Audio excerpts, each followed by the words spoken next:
Hello, we should be live. Welcome back to Uncanny Adventures, Call of Cthulhu, the Wretched West. I'm Jeanette. I am your keeper for this game. I don't know if I'm very good at this, but hey, I do my best.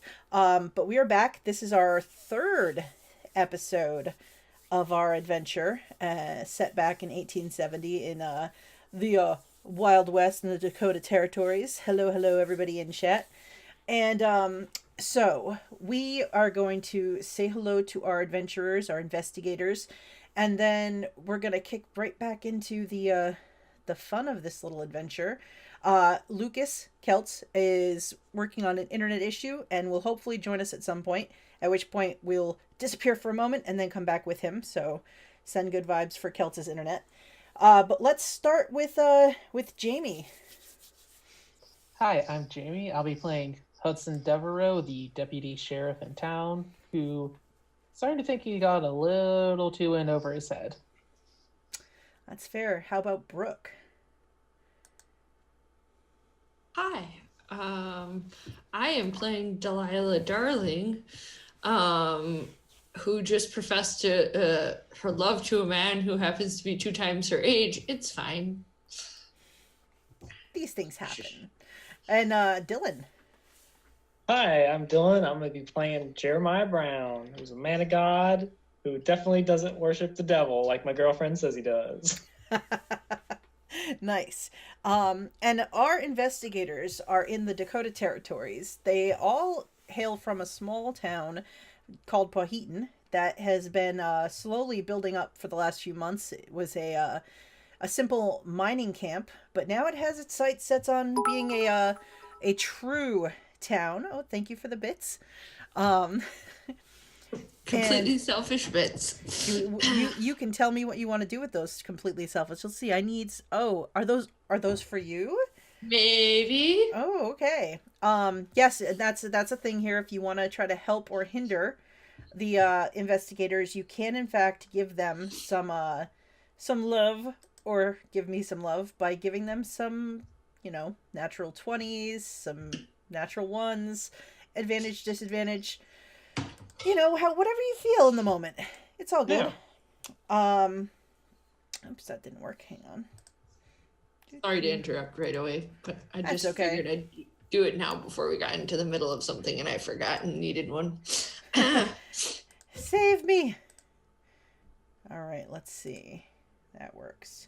So, last time the investigators had followed the prospector Jed from town. He had made a run for it after a altercation at the Pawheton Original Saloon.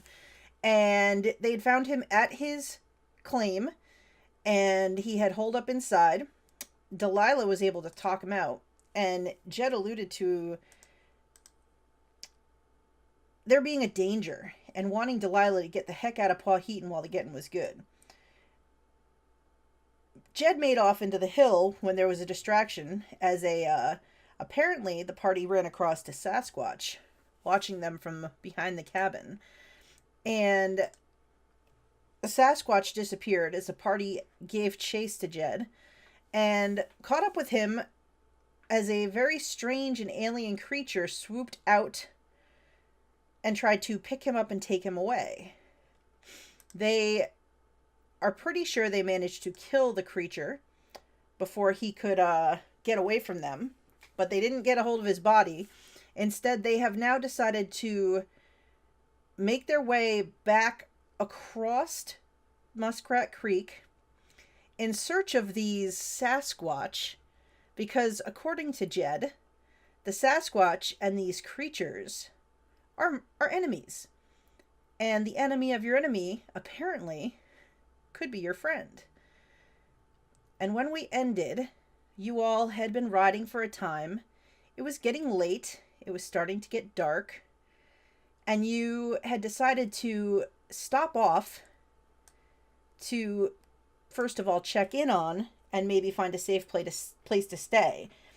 And what you were checking on was the Owens brothers' mine. The Owens brothers apparently have not been into town in quite some time. And you figured, why not, pardon the phrase, kill two birds with one stone? And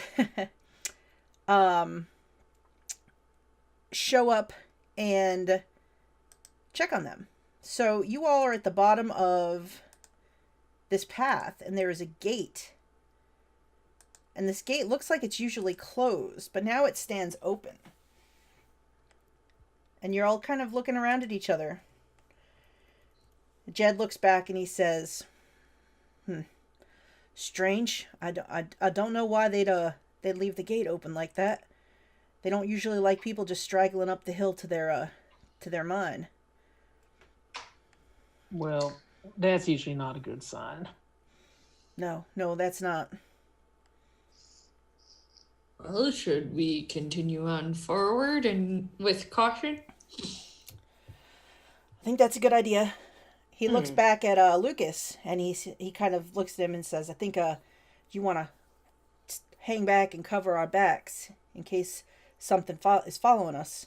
And we'll I guess we'll ride up ahead and see what we discover up here.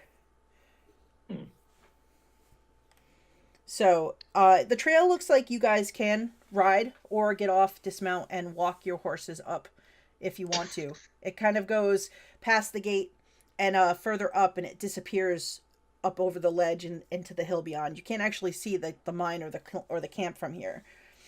Okay.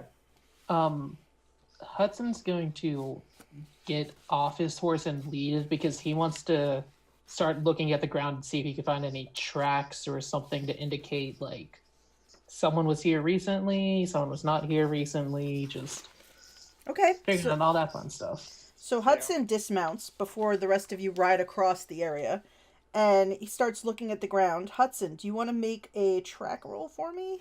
Or Sure. Yeah, track roll. Nope. Off to a good start. Yeah, so you look around and it's dark out. It's night. It is getting dark, and while you can see, like, it does look like have been tracks here, you can't really pick out a set of individual tracks. Or like how fresh they are or anything like that. Yep. They're just kind of tracks. It's just kind of hard to tell. So, I mean, you do know that there has been some kind of traffic here. You just don't know when or for how long. Cool. So I think Jeremiah's also going to dismount off Sancho and just kind of lead him up. Okay. I haven't had good luck riding, really. Fair enough. All right. So you all start up this path, and you kind of start winding up into the hill. And this path sort of winds back on itself a couple of times as you're going. And the sun has now kind of set. It's that time of night where it's just before it gets really dark. You can still just see the stars are coming out. But you do kind of have a good view of all the area around you. Everybody can roll me a spot hidden roll as you're climbing up this slope and looking around. Oh boy, we're off to a good start. So as you are making your way up, and you are riding Delilah on Jed, following behind Jed on Calliope, with Hudson and Jeremiah coming up behind you. Jeremiah's guiding his mule Sancho behind him.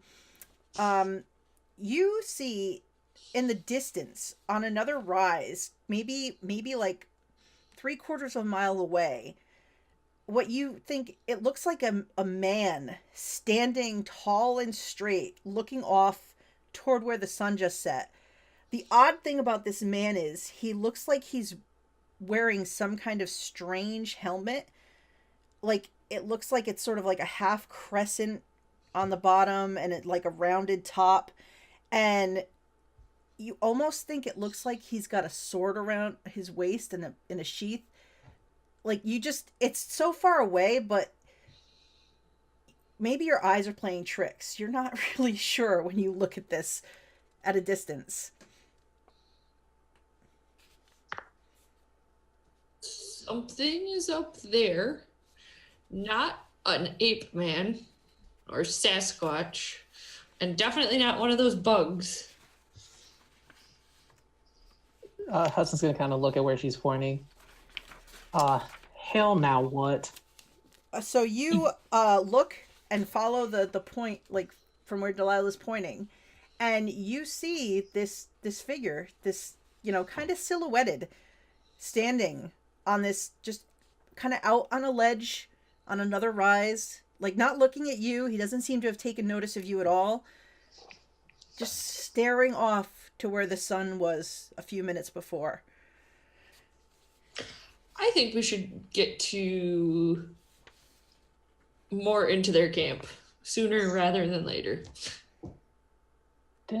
Maybe. Wasn't there something about that ghost getting tortured and all that stuff? I don't believe 90% of Jack's stories. I'm just saying. I don't know why he's got a sword, but I don't quite know either. Maybe he was a cavalryman or something in the war. let's just kind of keep going. All right. Oh. So you continue, maybe picking up the pace a little bit, having seen this this strange figure, and you come to a point where the path leads you to. It looks almost like a tunnel cut into the rock. It's tall enough and wide enough for you to continue through, but it looks like whoever these Owens boys are, they it looks like they kind of dug their way through to get into where their camp is. Okay. Maybe they blasted a little bit here or there. Does it look safe? It does. It does look safe. It looks like it's sturdy. It looks like it's safe. You don't see any signs that it looks like it's going to collapse or anything like that. So you kind of make your way through it, and you come out the other side, and it opens up into this little kind of valley area that's sort of set below another rise of rock that goes up. And you can see as you ride in or walk in, whichever you're doing, off and to your left, there's a handful of tents set up, and you can see a fire pit. You can see an enclosure a little ways beyond that. Looks like a small, maybe like, you would probably guess it maybe for horses or mules. You look up and to the right, and you can see a ramp kind of built up the slope, going up to a little like ledge that sticks out, and then there's a cave entrance there. And you can see a couple of posts, and it looks like another gate that sat across that entrance, but the gate is hanging askew, and it looks like it's been broken off. And as you look around, you don't see anyone in here. You said we saw a fire pit. Is there actually a fire going, or is it just the... You just see the pit. You don't actually see any kind of fire or smoke rising from it. Okay. Well, I'm guessing up there's the mine, and down there's where they slept. Something tells me if we're going to find these Sasquatch fellows, they probably live in that mine. Maybe. I think we should do more investigating when it's light out.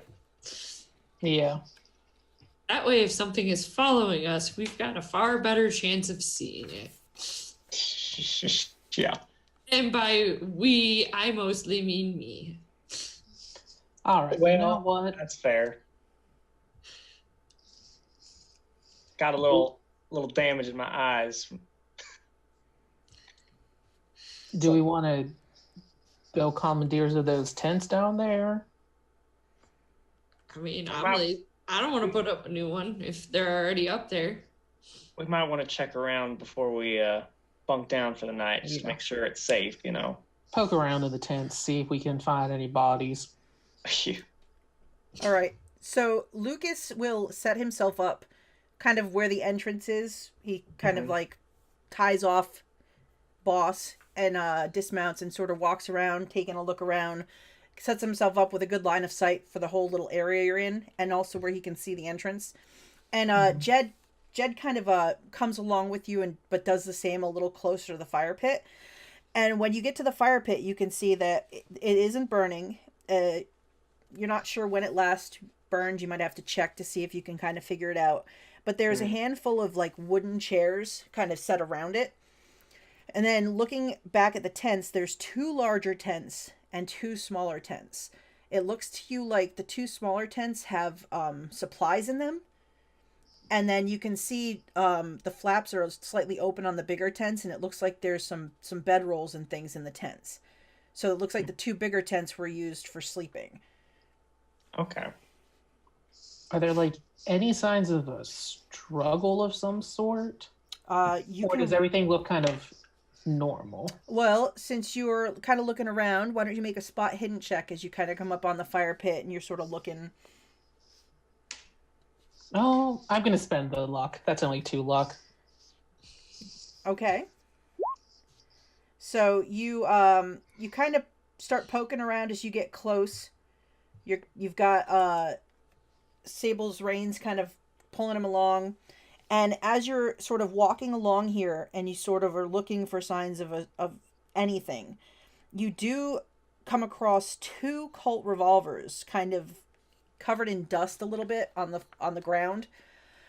Maybe about 10 feet or so from where the fire pit is. You look at them and you see that both of them, all of their clip, they're empty. Like every cartridge has been fired out of them. And I'm just going to kind of tuck them away. Going to take them with me. You can make me a second spot hidden roll, please. Oh, no. Oh, second one. Boom. So as you tuck them away, you notice a few feet off from where you are rifle cartridges lying in the dirt as well. But you don't see any sign of a rifle. He's going to kind of look a little closer and then call back to the group. Think there was a gunfight. We got these 2 empty revolvers and then all these rifle cartridges over here. Question, Jeanette. Mm-hmm. Were there 3, like, brothers? So you know that there were Jim Owens and his brothers, Paul and Elvin. And there was also they worked with their cousin Frank Cooley and their buddy Newt Parker. So there were 5 men who worked this mine. And we've only found 3 guns. You found 2 guns and then 2 guns and cartridges. Rifle. So I'm presuming there was a 3rd gun at one point. Yeah. Oh, cool. Fantastic. Oh, boy. They might have turned on each other for all we know. Can I go poke my head in one of the big tents?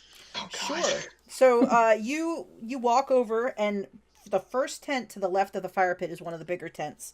So you walk over and kind of stick your head in and take a look around. You notice that various items of clothing and other belongings are scattered about the floor of the tent. Looks like somebody was in here maybe searching for something. Oh. So you also see there are 2 bedrolls in this first tent you're looking in. There is a Colt revolver lying on one of the bedrolls, and on the other is an old Spencer rifle. I'm going to go gather those as well. All right, you immediately see that all the cartridges in the revolver have been fired, and the rifle only has 2 unfired rounds in its magazine. You also see there are 2 gun belts, but no guns, 2 hats, 2 pairs of boots. Okay. We just stumbled upon a crime scene. I'm going to come out of the tent and hold up the next to go, found 2 more. Well. He's just going to start. I'm just arming myself. I have like 6 guns. No. You can't even fire all of them. I have 7 guns now. Well, eventually I could fire one of them.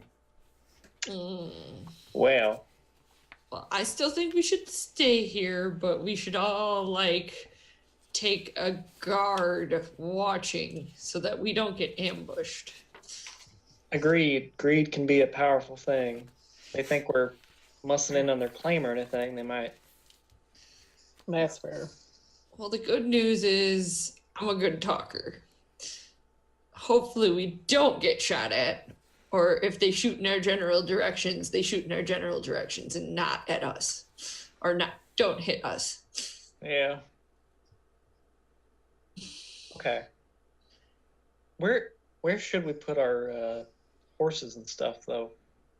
Do we want to put them in the corral, or do we want to hide them a bit? I think we should hide them a bit. All right. Well, here's the thing. Things know we're out here. Sasquatches and bug people. Or bug things. And whatever that dude was standing on the ridge. Yeah. Yeah. Staring into the sunset. Maybe just an admirer of God's great work. Who knows? Yeah, but that's creepy. Hudson rolls his eyes. I'm sorry, but you can stand and look in the direction of the sunset in town like a normal person. Not a creeper on the hill. Could have been an archangel for all we know. God sometimes sends his servants to watch over those doing his work, you know. Are you saying? Oh, we're doing good. I'm glad God's you're work? getting watched over, Jerry. If we're gonna save Pawheton, I would say so. Yeah. Well, I mean, Pawheton's like Sinful place. cesspool, so True. Still, it's not their fault that they're sinners. Ignorance can lead to many things. what are you trying to say about me, Jerry? Not saying anything. I'm just trying to make an honest living. He just nods. Use what God gave me. No comment. Well, I suppose we should figure out who's watching with who. Since there are 5 of us, we should be able to get a decent amount of sleep all at once. Jed who's nearby says, good thing is I don't see any other way in or out of this little valley here except for that way we came in, so I don't think anything can sneak up on us. what about the sky there, Jed? Yeah, I was gonna say those bugs were flying. I don't know if you noticed. Yeah, you make a good point about the flying. I vote Jed does watch by himself. If the Bucks comes, swoops, and grabs him, he ain't gonna get the rest of us. No. I mean, if that's what you want me to do, I can watch by myself. How about Look, he'll be hollering loud enough when the thing grabs him. We'll hear it. no? Mr. I'm Mr. just Hudson, saying. sir, deputy, I mean, I would prefer not to be some kind of bait. I'm not saying you're bait. I'm saying if the things come, they want you. I'll be honest, sir. I think now they may want all of us. There's Well- really no reason for anyone to be alone. I would have to agree with Miss Delilah. She is a wise and beautiful woman. Hey, quit sucking up. If this is what I have, sir, this is what I'm gonna do. Using his God-given gifts, Yes. Hudson. Yes, We sir. were just talking about that. Well, guess what, Jed? I'm gonna sit watch with you. He's just gonna clap him on the shoulder. I feel like that. I'm all right with that, sir. You are a very capable-looking individual. I'm sure that's why you hold a high office in Pawheton. And I mean, technically, you're my prisoner, so I kind of got to make sure you ain't gonna run on me. I thought we worked that out. We did, but if I'm asleep, you could just scoot doo disappear into the hills. Well, I And mean, you think I'd allow that? yeah, I'll be honest, sir. I'm more afraid of pissing off Delilah than I am of pissing off you. Well, I'm still gonna sit watch with you. All right. Well, maybe we can get to know each other better, and you can find that I am not as bad a person as you may think I am for what I did. That remains to be seen. Well, I hope that I can prove myself. So have have we checked out everything here? Do you think it's safe to settle in for the night? Maybe start a fire? The nights do get cold. I don't know. We want to check out that cave at all? The Or mine? we How shut broken down? was the gate? It's hard. From here, you can see it's open. It looks like it's kind of hanging at an angle, but you're a ways away from it. You'd have to cross this little valley and kind of go up the ramp and check it out to get a better look at it. Okay. I'm gonna do that because if we at least like Same. shut the gate, that could protect us a little bit if there's something in the mine. All right. So I want to be sneaky. Jed is Fuck like, Mr. Hudson, should I stay with you now as well? No, you can stay here. I'll But keep if an eye you on go- Delilah. If you start running, I'm a pretty damn good shot. Just warning you. Yes, sir. You quit threatening him? You saw what he did. He admitted. And what we he also understand there was something going on far beyond his own volition. did. Well, he still did it. I was terrified for my life, sir. We're all terrified for our lives, Jed. Well, now, yes, but now you're more aware of why I was so terrified. Yeah. Well, Pharaoh's probably pretty terrified too because we got to cut off his leg. You know, Why don't we pay a fine with that $1,100 worth of gold to Pharaoh, and we just call it even when we get back into town? That's up for the sheriff to decide. Come on, Hudson. What do you want me to do? Live a little. Well, if he doesn't run, it's not going to be an issue. I don't see what the problem is. Mr. Hudson, sir, I promise to only run should someone be chasing me. Yeah, I thought that was the agreement. If something was coming after him, he was allowed to run for his own safety. I'm just saying what I'm saying. Anyway, are you gonna go? Come on, Jerry. Let's go fix the gate. All right, so Jeremiah and Hudson cross this small valley, walk past the little stable building. You notice the gates to the little stable look like they have been kicked open. Oh, great. One of them is still pretty far ajar. The other one Like- is swung back. Like it got kicked outward, like maybe the horses kicked their way out. You think possibly, yes, something kicked Oh. and left from the inside and came out as you walk by. And looking inside, you don't see any horses or mules inside. Maybe the horses were starving because there weren't no more people and they just busted out. Possible. All right, so you walk across to the ramp and you walk up to the ledge. You guys can both make me stealth rolls if you're trying to be sneaky. I shall. All right. Oh, well. Way to go, Jerry. So glad I stayed in the camp. Oh, Look, boy. I'm a big boy. I don't hide very well. All the way across from where they are, Delilah, you hear the thump thump of them walking up this ramp, this wooden ramp, as Can they're. I sneak up on them or attempt to sneak up on them? You can roll me a stealth check if you want to. Oh my Oh. god. Actually, Use that luck. I'm really thinking about it because it would be funny. But I don't know if 6 points is worth it for complete and utter shenanigans. Maybe. Actually, it's probably more narratively funny for her to like purposefully stop up behind them, like give them some time to get up there and then come up behind them. All right. So Hudson and Jeremiah, you climb to the top of the ramp, both realizing that you're making quite a bit of noise. You get to the top and you can see this big opening inside of the wall in this dark cave that goes deeper in away from you. Looking at the gate, you see it's been thrown off its hinges and is kind of hanging askew. You guys can make me an intelligence roll as you're looking at this gate. Intelligence. I'm a dumb boy. Glad I come. Oh, come on. Jeremiah, it's only 7 luck. Yeah, I'll spend it. Why not? Excellent.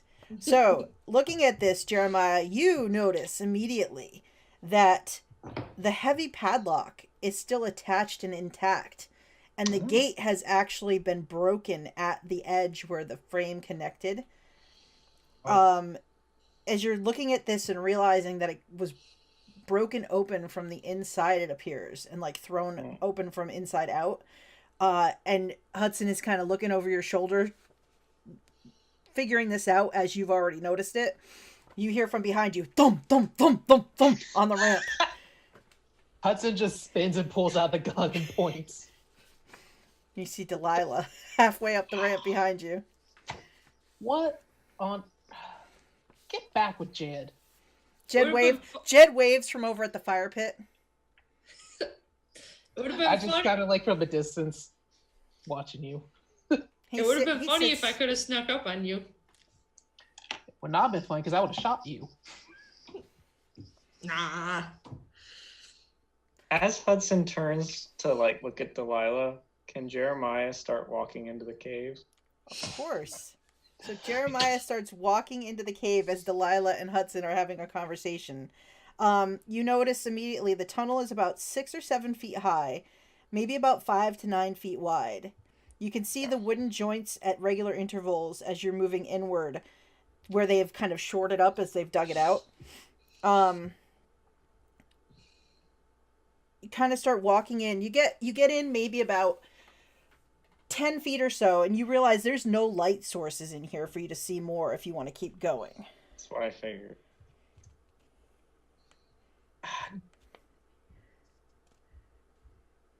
When I sniff the air, do I like smell anything that I would consider like... I'm just like, is there like an animal smell or something in here? You can roll me a... Let's see. Yeah, I have no clue what it would be. I'm gonna say... Why don't you roll me... I may just have you roll me a luck roll. Oh. I don't know if this... Yeah, I would say that, yeah. Luck. Oh, come on, it's worth it. All right. Oh, wow. Ooh. Okay.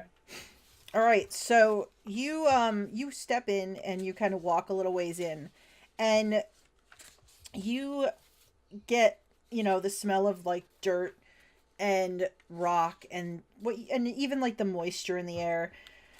But beyond that, you smell something smells rotten. Oh. Like, and even behind that, there's like a kind of like oily scent that you don't recognize. All right.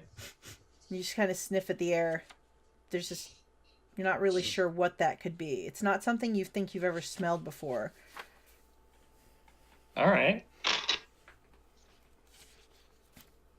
Smelling that, I think I'll turn around and go back. Okay. And I'll tell Hudson and Delilah. I don't know what I'll tell them. Probably that I smell something funky, which might be dead bodies. Well, that's always good. Yeah. Fantastic. Yeah.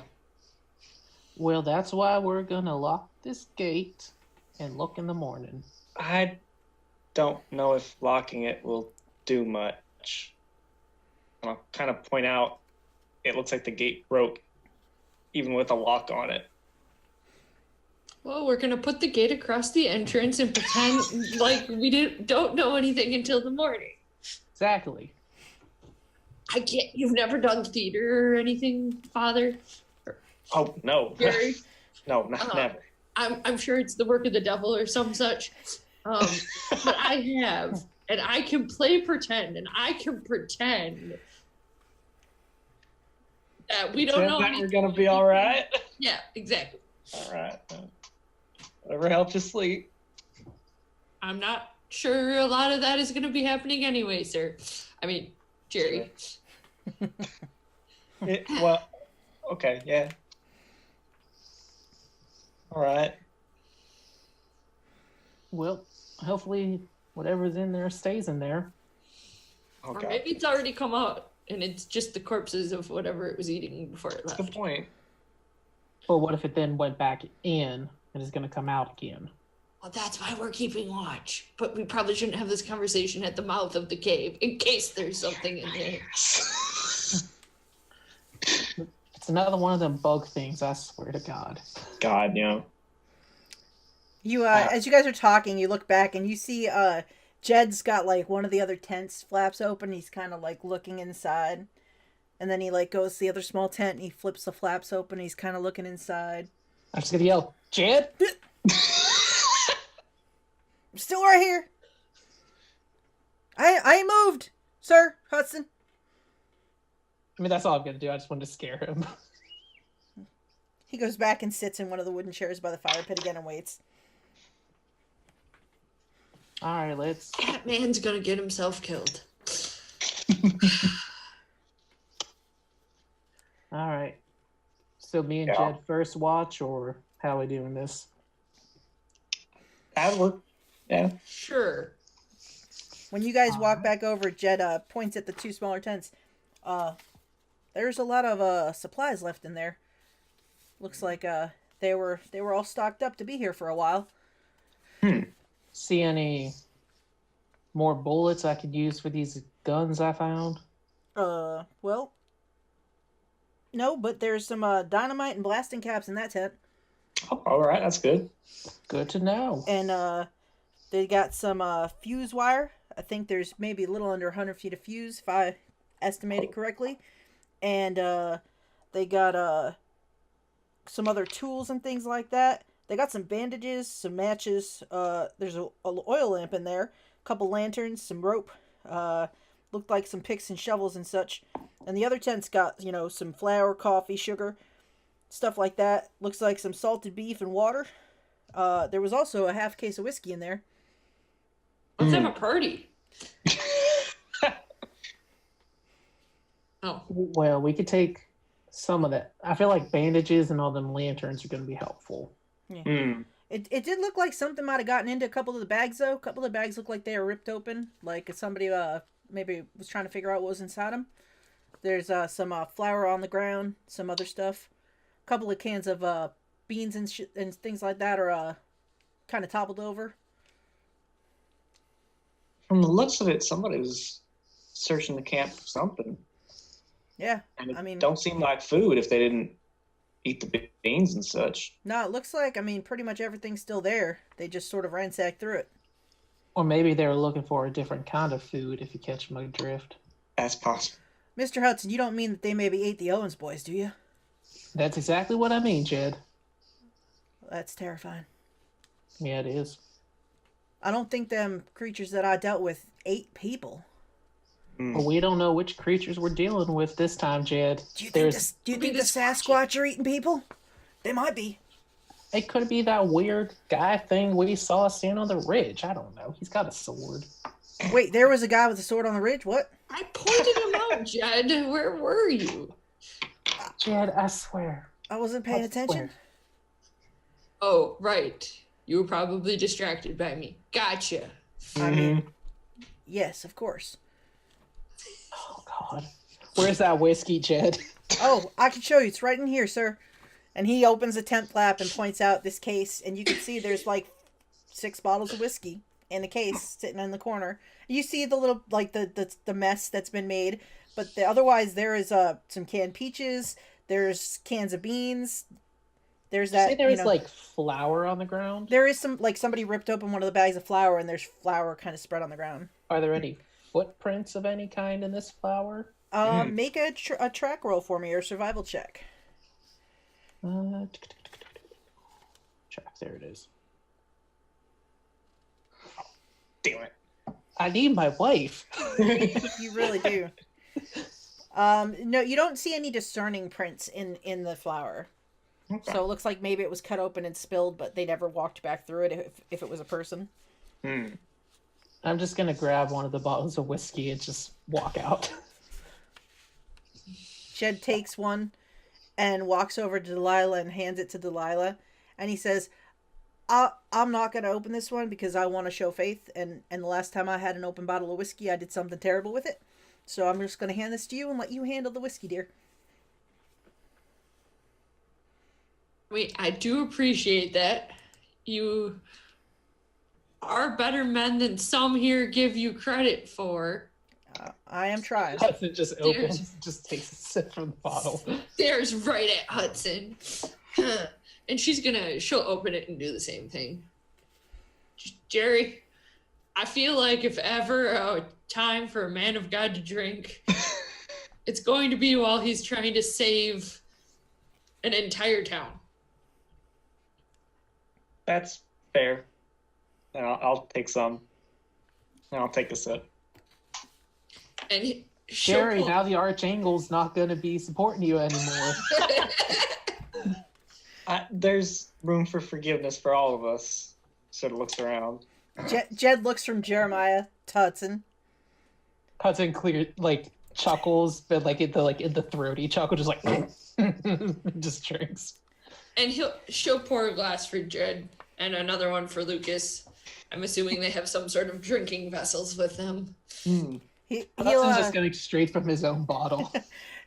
Jed will swig his down, and then he walks over to the other big tent that you hadn't opened yet, and he sort of opens it and looks in carefully. And he's like, "Oh, there's 3 more bedrolls in here and some other stuff left behind, it looks like. It looks like there's a box of cartridges there for a rifle, if you're looking for it, Mr. Hudson. Oh, look, a banjo. I could play the banjo if you want." Oh, God, no. I mean, I'm up for some entertaining. I'm always up for some good entertaining. Well, good night, everybody. Jerry, not that kind of entertaining. I'm a dancer. He says, well, there's 3 bedrolls, and there's an empty gun belt here. Somebody left their boots behind. I don't know what good man would leave without wearing his boots. 2 hats. Probably one that got eaten. Oh, here's a photograph. And he walks out carrying a photograph. And it's of a young woman from town. And you actually, I would say, Delilah and Hudson probably know her. Her name is Hetty Pointer. And she works for Pennebaker as she works in the kitchen over at his saloon. She comes from, a fairly nice family. She's kind of a sweet young girl, maybe about 20 years old. You do know that you've heard that Newt Parker and Hetty have they're sweet for each other. They have maybe a relationship going on.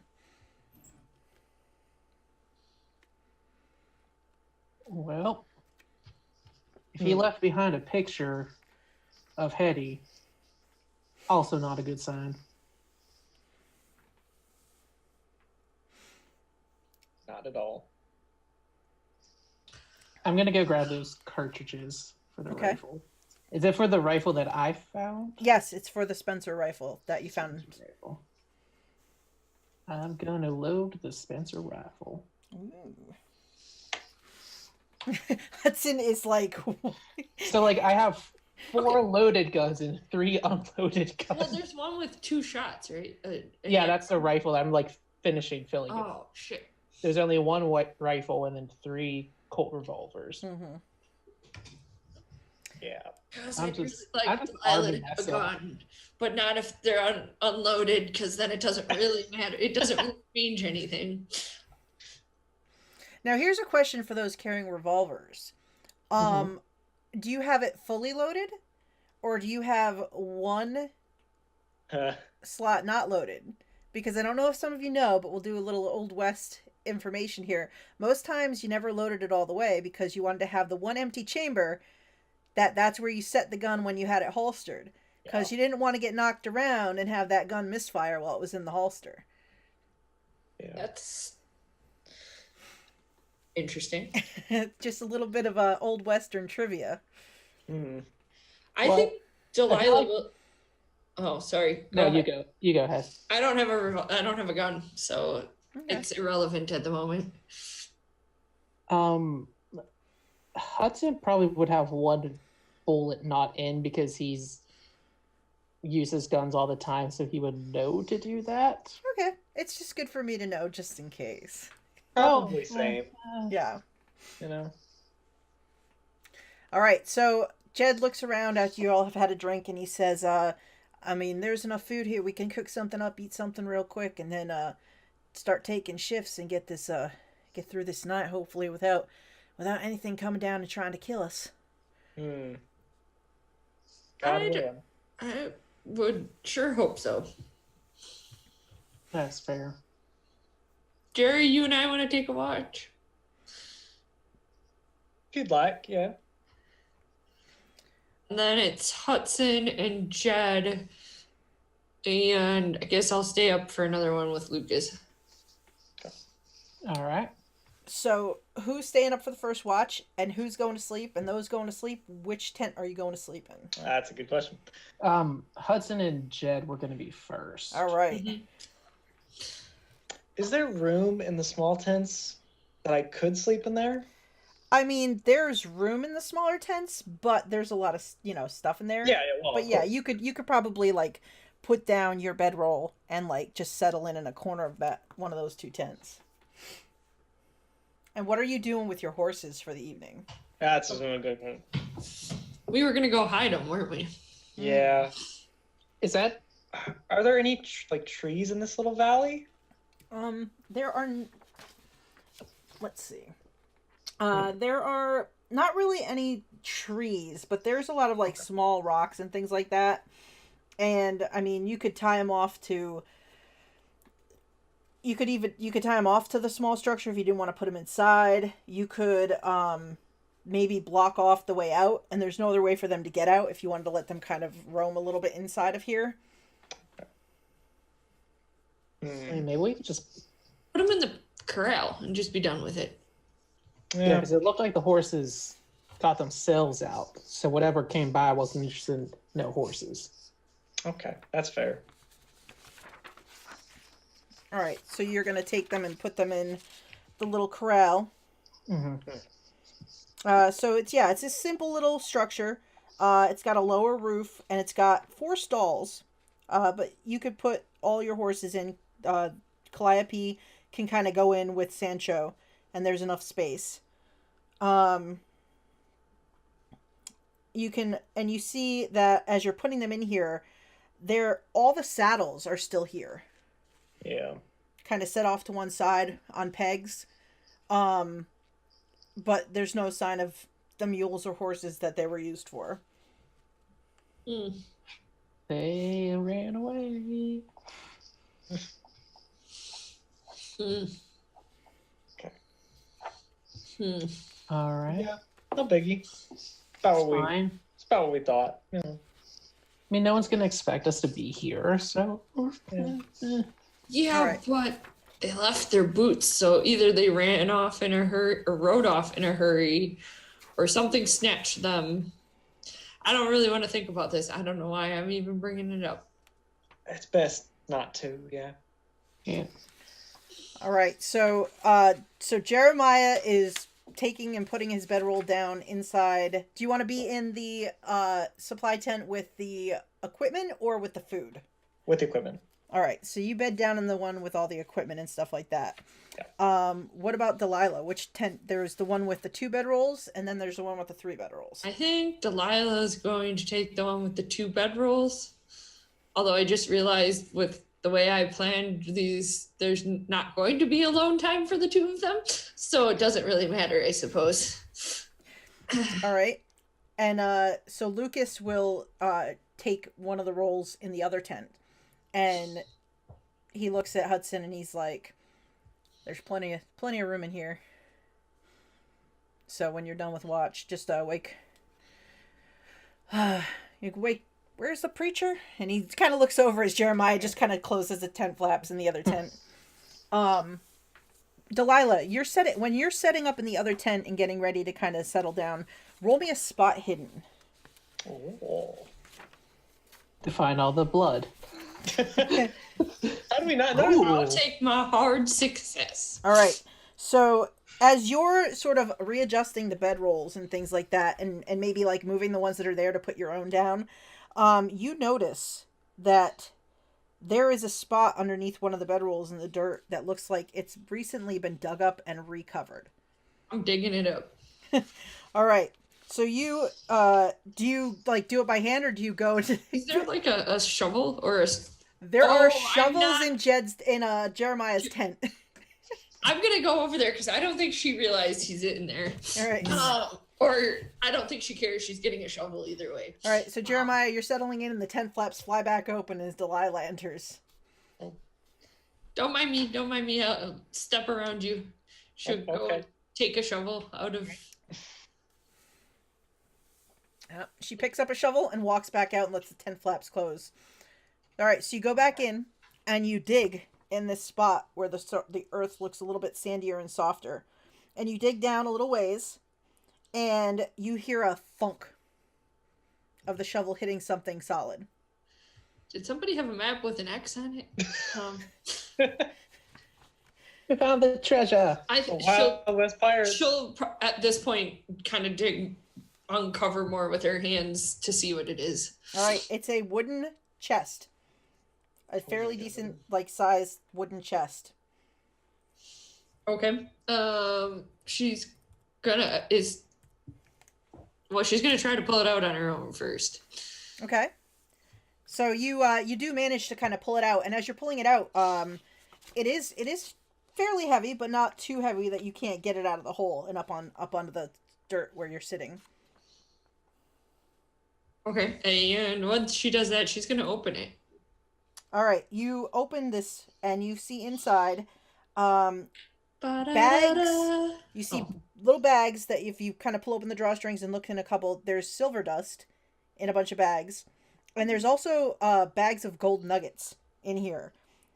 You also notice it looks like there's a compartment inside the lid of the trunk.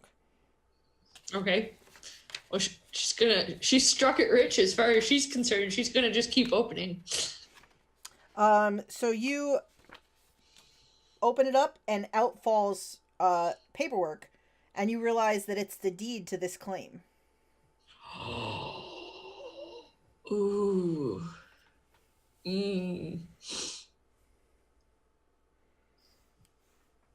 What were Delilah's interactions like with the Owens brothers? They're not terrible people. Like they're generally kind of mostly keep to themselves kind of guys. Okay. Yeah, they weren't like pains in And the I ass know- customers. One of the friend of the brothers, it has the hats for her. Yeah. For the, I think she's gonna take it and she's gonna hide it away in her stuff. All right. So you pocket the deed. Looking at this, you've been around this area for a while. You kind of figure that your best guess is there's probably about 500 gold worth altogether here in this chest. I'm rich, guys. Between Chad and the Owens brothers. You wake up in the morning, Delilah's gone. But otherwise, you don't find anything else interesting once you've dug up this hole. Okay. Don't need I'm to. just making notes of my treasured possessions. Of Nice. the treasures. Owens. So the rest of you kind of, like, those of you going to sleep, go to sleep. The others of you stay up and keep your watches during the night. The night passes. There's, the occasional noises in the night that make those on watch kind of jump. Those of you sleeping after what you've seen maybe don't get a completely restful sleep, but you guys manage to get through the night without too much hassle. And toward the early hours of the morning, Delilah and Lucas are kind of sitting up keeping watch. So Delilah, you can roll me a listen check, and I will roll one for Lucas since I have his character sheet here. Okay, I got a 50-50 shot here. Lucas doesn't know Hard. this. Hey. All right. So Lucas is sort of built a small fire in the fireplace for the morning because the night did get pretty chilly. So he kind of set, like, probably in the middle of the night, Jeremiah maybe got one going. And then, so Lucas has kind of stoked that one up, and he's got it going a little bit better. And he's kind of like got his head poked in the food tent, looking to see maybe if there's something he can cook up this morning. When Delilah, you notice the sound of horses' hooves coming from the tunnel leading into this camp. Oh shit. Did I rebury the chest? I don't think I did. You could tell me whether you did or did not. I think she probably wouldn't have, because I think she was assuming that they were gone, like gone, as opposed to just not here. Oh shit.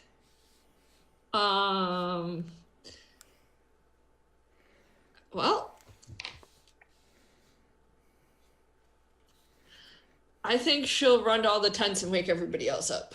All right. So, Lucas spins around as you start running into tents and is kind of looking around a little surprised as he does not hear these hooves yet. Horses. He looks at you, and then he grabs his guns and kind of sets up with a line of sight on the entryway. So Jeremiah and Hudson, you are woken by Delilah running into tents and sort of shaking you awake quickly. Yeah. I think once she wakes them up, she's actually going to go back in there and try to cover, at least look like the hide my treasures. The trunk is.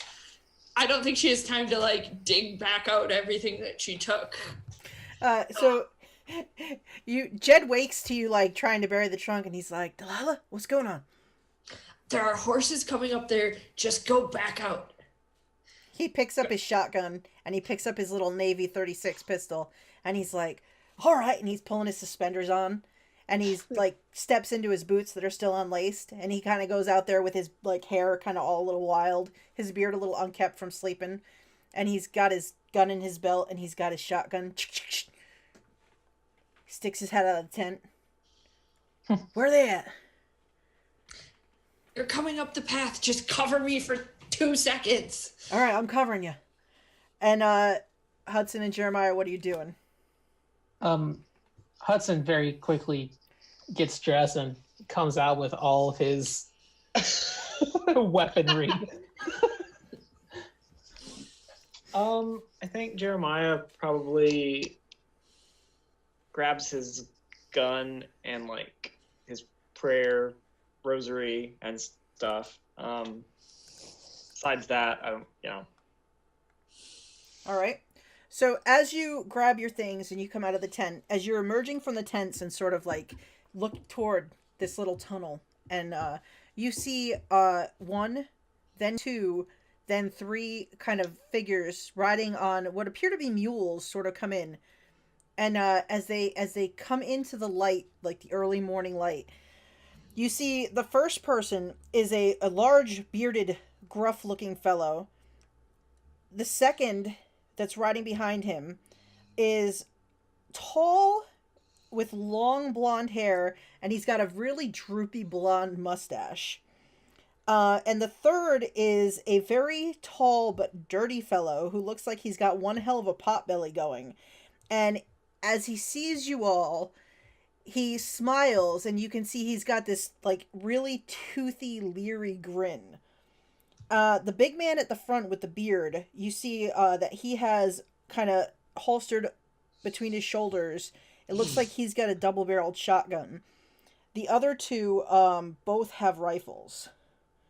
And they kind of ride in slowly, take in the group of you there, and the big man with the beard holds up his hand and is like, good morning. How y'all doing this morning? Oh my god, that was not at all what I was expecting to have happen. Would I recognize any of them? it's a good question. So they're a little distance away. Upon quick look, you all aren't really sure you've seen them before. I mean, maybe you might have passed somebody in town at some point, but they don't look familiar. And they definitely don't look like any of the people who worked this claim. Should be here. That's Okay. what I was gonna say. Okay. Hudson's gonna kind of hold his hand up. Morning. How's it going? We're just coming in to check on our friends here, the Owens boys that run this claim. We ain't talked to them in a bit. Y'all friends of theirs? I wouldn't say friends, but we were sent to check in on them ourselves. Oh, well. And he slows the mule and he dismounts and he kind of pulls the reins over and he's like, pats, it's all right there. Come on. And he says, I'm Boggs. This here is Clegg, and he points to the blonde with the mustache. And this here is Barkley. We're prospectors. We kind of traveling through, but we know the Owens, and whenever we come this way, we like to stop in and just see how they're doing. And they weren't around last time we stopped by a couple weeks ago. So figure we come back and see what's going on. I think at this point, Delilah is going to abandon speed shoveling and come back out of the tent. As soon as you come out, Boggs takes his hat off and he's like, good morning, ma'am. Morning. The others, you see Clegg quickly takes his off, and then Barkley, like, kind of scratches at his teeth. He's like, morning. Oh, he's adorable. Don't get attached. He's gonna die. Not by us, just in general. Yeah. Shh. Delilah will just nod to them and say, good morning, gentlemen. Ma'am, nice to see you. Haven't seen you. Have you come? Would I know if they had come into town recently? You don't really recognize these guys. They Okay. definitely haven't made a point of stopping in at the old Pawheton original. So they're kind of new faces to you. Then she assumes they're the enemy. Just kidding. Hudson's gonna go forward and say, well, the Owens boys ain't here, and Oh, all right. the horses are gone, but the saddles is still here, and they all left their boots and hats behind.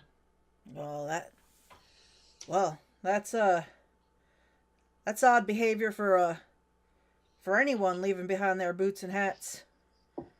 What Oh, and the gate on the mine. What? And they look up at the gate. What about it, ma'am? Well, the lock is still on it, but we could get in. No. You think something's run afoul of the Owens boys? Do you think something bad happened to them? That's starting to be what it looks like. That's terrible news. Can I do a psychology check? Yeah, I was just about to ask. Sure. I think they were trying to get their claim. Yeah, I don't know about this. Okay. Oh, I mean, I'll try. I'm terrible at psychology, but that's my thing. hey, Yes, look! it's- Wow. I have a 10 and I got a The 4. deputy. This is my thing, and I failed. All right. So, Jeremiah, you get the feeling that they're unnerved. You think it's possibly about like this, that these guys aren't here and that this happened. Hudson, you get the feeling that they know more than they're saying about what's going on here. Of course. Mm-hmm. Also, Hudson, give me a law roll, or give me a law roll. Oh. Law. He's a lawman. I'm gonna make him make a law roll. Okay, see, here's the thing. You say that, but I put no points into law. You got a because 5% chance. because Hudson knows nothing about the law. Well- They just kind of appointed him because he can shoot things. Well, because you're a lawman, I want you to roll with a bonus die. Ain't gonna help. You just never know, Hudson. Yeah. Well, I- you know. It ain't gonna help. All right, so So aside from I that, intentionally didn't put anything in law because Hudson would not know laws at all. so this works perfectly. Yes. So you Yeah, okay. you definitely get the feeling that they do seem extremely like underneath this whole friendly like demeanor, they Got it. seem nervous, and you also feel like they know something more than what they're telling you. So Hudson's gonna step forward and he's just gonna be kind of like, well, yeah, it's kind of strange how everything's going. He's gonna kind of casually move his jacket aside so they can see his sheriff badge that he probably keeps like around his waist, just so they kind of get the impression, or I guess it'd be on his chest. So he kind of just like moves so that it's visible, so that they kind of know who they're dealing with right now. So Barkley, the one with the toothy like leery grin, is like, "Oh, you a lawman then, huh?" Yeah, deputy sheriff. Really? From where? Mm-hmm. Pawheton. That's local? Yeah. Oh no. Yes. Oh, that's lovely. You have a very nice badge there, sir. Okay. And he's just gonna kind of turn his attention away from Barkley. Clegg sort of fixes his mustache and he's like, "What? So you're just doing a wellness check on the boys then, lawman. I guess you're gonna have to go back and tell them that all's not well with our friends." Well, it started as a wellness check, but now I'm thinking it's turned into an investigation. Oh, you don't say. You think something bad happened to them? Yeah, and I'm figure since you are such good friends with the Owen boys, you can probably help me out with this. I mean, sir, we would do anything to help find our friends, let me tell you. We would definitely do. Have you in fact like checked? Maybe they're like trapped in the, what if something fell in the mine and they are trapped, sir? What if they're in the mine and they are trapped? Because we did not think to check the mine until just this moment, sir. That might be a possibility. But y'all didn't even know they weren't here, so suddenly you now know where they might be. Well, no, sir. We were here a ways back, and they weren't here, but they're still not here. So what if something happened and we never checked the mine when we checked on them last time, and they've been stuck in there this whole time? I think Delilah will step forward and just be like, Ma'am. spit out what's going on. Did you do anything to the Owens boys? we ain't done nothing to them boys. We're friends with them boys. I was just gonna kind of look at I them. believe him. It just kind of shake his head, because I guess with my psychology rule, I know they're full of shit. Yeah, you're getting that. He's gonna look at them and go, "Son, don't piss on my leg and tell me it's raining." You see, Barkley's like, "Don't piss. Why would I be pissing on you?" And Boggs hits, "Shut up." All right, Boggs. I'm sorry, Boggs. I'll shut up now. But can I get a can of beans or something? I'm hungry. Hey. You eat when y'all start being truthful with me. How about that? Clegg and Barkley both look at Boggs, and Boggs says, "Well, sir, I'm not quite sure what you mean. We're just friendly coming in to check on some of our missing friends here. It's important to keep an eye on your friends." Well, I know you know more than you're letting on. So why don't you just casual conversation. Tell us what's going on. You see his eyes kind of flick up to the mine, and he's like, "I don't know, maybe Barkley here's got a point, or Clegg. We go inside, and maybe we find that the Owens maybe had something misfortunate happen inside that mine." Okay. So what I'm hearing is the three of you just volunteered to go into the mine and investigate for us. Are we letting them go by themselves? Boggs, I'm going in the mine, Boggs. It's all right, Barkley. You won't do it for little old me? Ma'am, I don't like the dark. There's scary things in the dark, you know.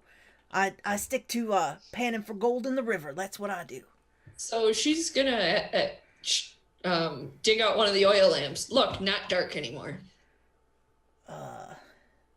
No, ma'am, you make a good point. That would definitely lighten things up, but that does not undo the fact that there are scary things living in the dark down in the holes in the ground. Hudson, give him one of the empty guns. Man, what would an empty gun do against something living in... Maybe you have bullets for it. What do you mean by scary things living in the holes in the ground, sir?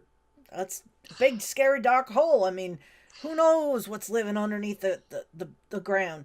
It could be just about anything. What if it's giant mole people? Ape men, mole people. Are they all still on their horses? No, they had dismounted. Or mules? Yeah, Okay. they had walked their mules over so that they got close to the fire pit to talk to you. Make a good point. While they're talking, Hudson's going to kind of circle around behind these three because I have a plan on something, but I need to act nonchalant about this. As you circle, Boggs, the bigger bearded fellow, he kind of turns with you and he says, look, sir, I'm doing my best to explain to you exactly what's been going on with... We don't know what's going on with our friends. That's why we're back. We were going to move out of the territory, but we figured that we should double back and just make sure all was well with these boys. You didn't think to come into Pawheton and share what you had found about the Owens brothers? Well, ma'am, we actually have not been that far south as of yet, but that was honestly our next stop. You know, I'm not going to lie to you. Like I feel like you're doing to me. I don't think you're telling us the truth. Oh, I'm sorry to hear that, ma'am. Whenever this is probably just not even going to work, but whatever. It's fine. I'm trying to keep him distracted. I know, that's why I'm about to say. When he turns to look at Delilah, Hudson's going to just like bend over and stand back up and pull out one of the empty revolvers that he found and hold out to Boggs, go, "You dropped this." So he turns around and looks at the gun, and he looks at you and he says, sir, and he reaches back and pulls out his shotgun. He goes, I tend to keep this baby as my line of defense in these hard times. As he holds the shotgun in his two hands. I'm not sure. Maybe one of you all left that line about overnight. It was on the ground. It ain't mine. Maybe it belongs to somebody from here. Barkley, is this yours? And it ain't yours. Barkley looks at it and goes, well, no, I ain't got a gun nice as that, but if you ain't want it, I will take that off your hands. No. Well, I mean, you said someone dropped it. Well, I'm going to return it to its rightful owner. Oh, well. Rifle owner? He says, I mean, I like this rifle that I got, but I mean, I would love to own me one of them little 6-shooters, because it's like, pa-pow. You know, I've watched some people, they do this thing where they just can flick that little hammer back a bunch of times. He's like, and I want to learn how to do that well. Okay. That is pretty cool. Just give him the gun. I like this. I like this lady, and Jed's like, watch it. Hudson just puts the gun back in his pocket. Oh, all right then. If you want to keep it, I mean, it's finders keepers, right? Well, I mean, I could trade it to you. What do you want to trade for? He spits. One of you to tell me the truth about what's going on here.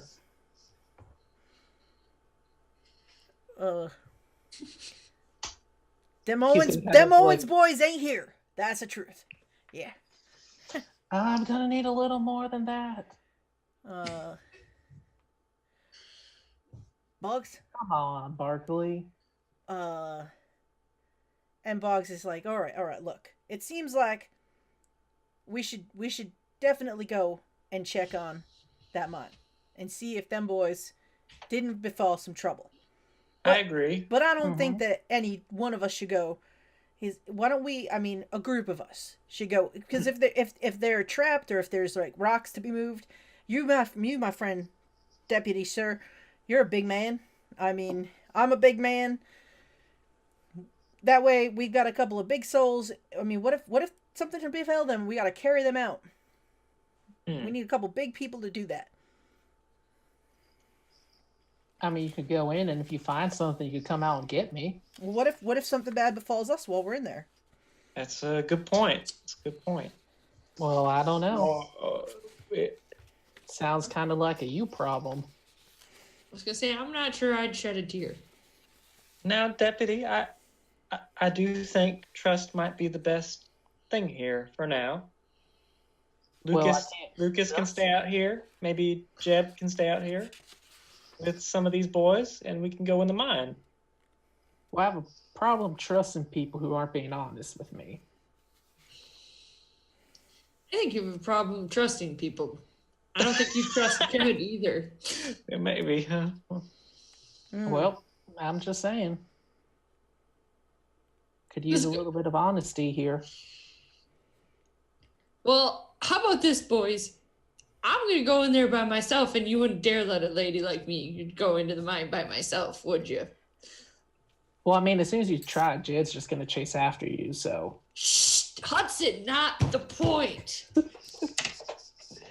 I'm just saying. And I definitely want to go with you, Delilah, if you're going down there. Well, see, and I can stand by the door of that thing up there, and I can keep watch and make sure that nothing chases you in. Nice. No, Jed's here. I think she's gonna do it anyway. But a strong man like you and your nice shotgun. Well, ma'am, I have a rifle, but I'm not a very strong man. That is why I stay with this one and this one.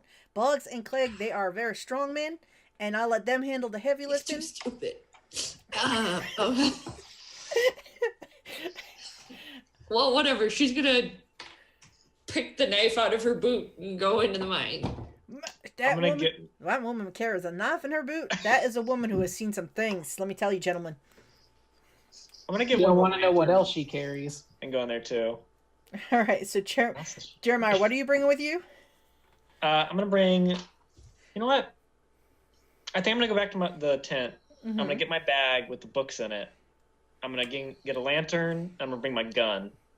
I'm gonna bring those 3 things. Okay. So Jeremiah has a lantern. Yep.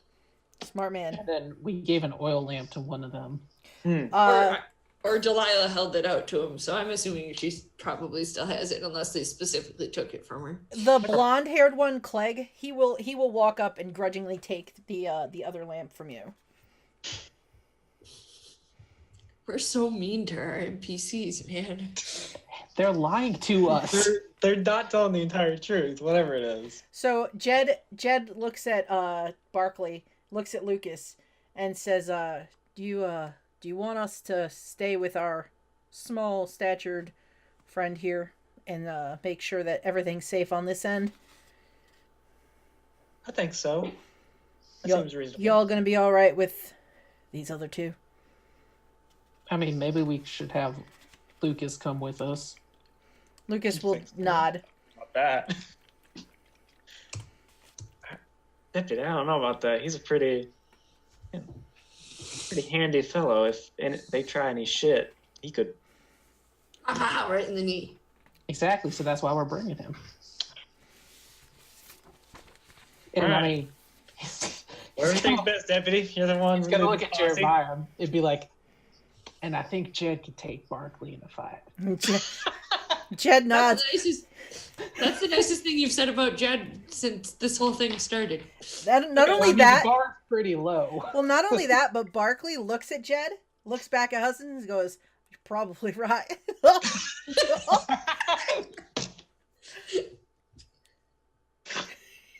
Our poor NPCs. All right.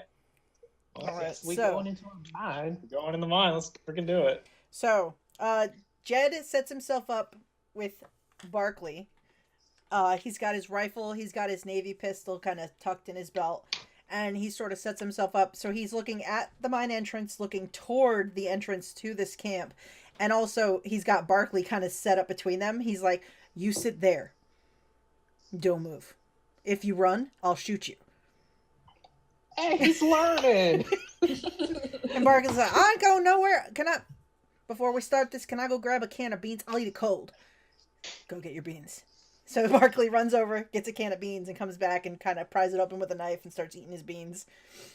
The rest of you, you go up to where you had repositioned the gate in the opening and kind of pull it away. And Boggs watches as you pull it away, and he goes, interesting that you don't have to remove the padlock to get that gate open.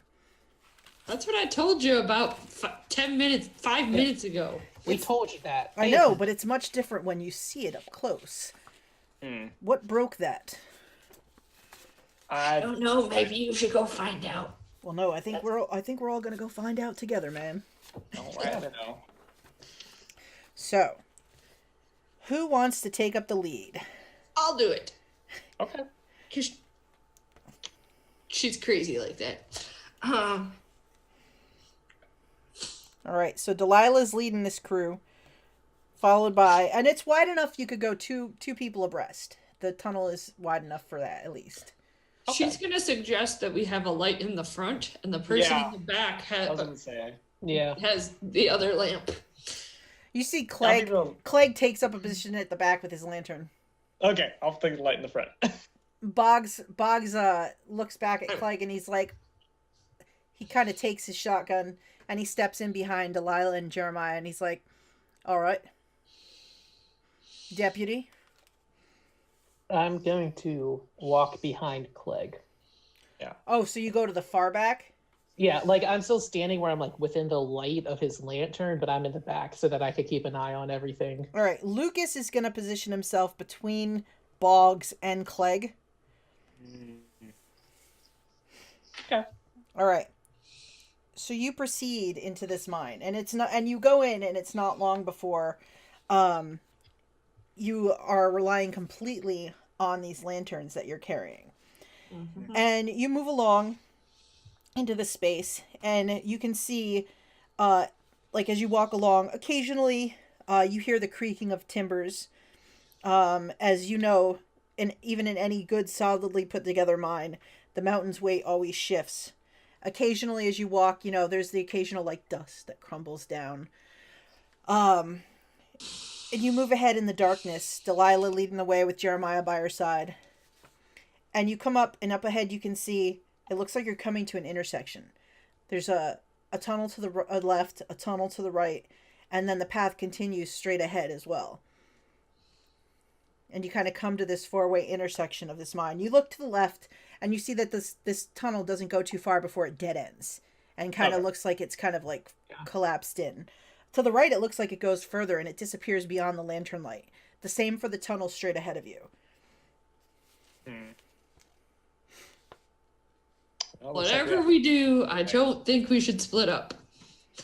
No, I agree. Split the party. Wait. Hudson, that was the strangest phrase I have ever heard come out of your mouth. Hudson's gonna kind of lean forward and go, well, you two know the Owen boys. Which way? Boggs looks back. Clegg holds up the lantern, and Boggs is like, sir, we know the boys, but like any good prospector, their claim is their lifeblood, and they're not going to let us inside their mine. They don't want to give away their secrets. I would do the same if it was mine. So I really can't tell you, sir, which way that you might want to go or not. I mean, to the left. He kind of moves up and looks. I don't think left's a good way to go, but... Well, yes, obviously. Well, here's the thing. Why don't we follow straight for a while, and if we have... straight for a while, and if we have to double back, we can double back. All right. That works. Somebody just needs to make a decision, and I guess I'll do it. All right. You hear Clegg whisper, that's why I always bring a woman if I can, because women, they're just decision makers. And Bob's I think like, she will turn around to him if he's speaking loud enough to be heard, Yeah. and she will I don't think she's put away the knife since she stalked off towards the mine, and I think she'll just point in his direction and be like, "That's a good idea, because we're better, and don't forget it." You see him reach up and he tips his hat again and puts it back on his head. He kind of like shakes off some dust that falls on it and then puts it back again. All right, so moving forward, you continue further on. The tunnel kind of meanders a little bit, kind of like goes to the left for a ways, then it cuts back to the right. You're coming up to what appears to be another intersection up ahead. Oh, God damn it. Delilah and Jeremiah, since you're leading this pack, roll me some spot hidden checks. Okay. Fuck. Hey. Delilah, you're looking further on, kind of ahead, sort of trying to figure out what's the best way to go. Jeremiah, you sort of look down at the ground, and up ahead you see, it looks like there is a gun lying at the intersection just ahead of you. Looks like another Colt. Oh. I'll sort of like hold my hand out at Delilah to like stop her and like point down. I think we're going the right way. For sure. Did you see something? Did you see something? Oh, I definitely point the gun out. Yeah. Oh well. And you can see just the reflection of light now as you look coming off. It looks like a Colt 45 sort of lying in the dirt on the ground up ahead. Oh. Yeah. Ain't good. She doesn't know a ton about guns, but I think she'll stick the knife in her boot for the time being, in the sheath in her boot, and pick up the gun and spin the barrel to see if there are any bullets in it. So you spin the barrel and see that there are 2 unfired bullets inside this gun. Okay. Well, she's gonna stick that in her other boot. No, actually, she'll leave it out, and she'll put it back onto a chamber with a bullet in case she needs it. So as you pick it up and you turn back and you're kind of putting it in, somewhere in the distance further down you hear like a clattering of rocks, like something's like unsettled and moves something somewhere deeper in. Okay, cool. You see Boggs kind of raise his shotgun for a second, and the light from Clegg's lantern kind of displays on the wall, like he spins around, looks. Mm. Mm. And now where you stand, you can see that you can either go straight or it looks like a tunnel goes off to your left here. Okay. Up ahead, kind of at the edge of your light, it looks like there's more kind of intersections going off further ahead. God. We're gonna get horribly lost. I think that's the point. And I haven't, out of character, been taking notes about what direction we went to get us back out. We went straight first. We went straight, yeah. Oh, okay. Good. So far we made it easy. Now we can go straight or left. I'm gonna start keeping them. I'm not making this decision, boys. Did we all hear the clattering of Yes. rocks? Okay. Everyone It was heard the very clatter. obvious. Yep, and it sounded like it was coming from somewhere further down the straight path away. Okay. Well, I mean, if we're- I was gonna say, Okay. presumably, if the boys or the brothers are in here, we would go towards the noise. right? Right. Okay. Yeah. Guess we're Keep gonna going go forward. straight again. Or just keep going straight. Yeah. All It's right. harder to get lost if you don't deviate from the path. Exactly. So you follow this path straight for a little ways until you come to a fork in the path, and you can either take a left or a right. I was like, she's gonna make us make a decision. Yeah. Okay. Hey, I have a map, okay? I'm keeping one now. Mhm. I've got the directions we went at least so that I can read them. Can we can Delilah look around? What are you looking for, Delilah? Like if somebody has been through here recently, You can either do a track or a survival if you would like to see if you can find any fresh footprints in and out of well, this they're place. the same. So I'll just roll the one that already has a macro setup, which Sounds will be good. well, nope. So That's Delilah starts walking around, kind of circling, looking at the ground, trying to see if she can pick up any kind of trail in the dirt, but Can seems to be I- coming up short. Can I like listen to see if I hear anything else down any Yeah, I was specific gonna tunnel? try to do that as well. You Yeah. can both roll me listen checks if you would like. That would probably have been the smarter angle to go for Delilah. Shit. So you listen carefully, and other than now just maybe the occasional creaking sound again, you don't hear any more rocks clattering anywhere.